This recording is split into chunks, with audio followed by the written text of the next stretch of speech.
How to turn on or off show when you are active on Facebook. Hi guys, in this video I will show you how to turn on or off show when you are active on Facebook. It's so easy and quick, so let's start. First thing, go to your Facebook app. Click on those three lines up there, click on the setting icon beside the search icon, scroll down, and here you're gonna find active status. Click on it and turn on or off this option.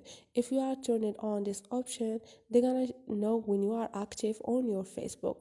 All your friends and connection can see when you are active, and if you turn off this option, no one can see when you are active, so you won't be able to see when your friends also is active.